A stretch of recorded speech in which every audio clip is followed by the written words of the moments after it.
Switching your motor oil type, from conventional to synthetic or vice versa, might seem risky.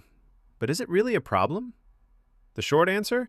Yes, you can change oil types, as long as you match the correct viscosity grade and your engine isn't too sensitive. What changes isn't the thickness, it's the quality.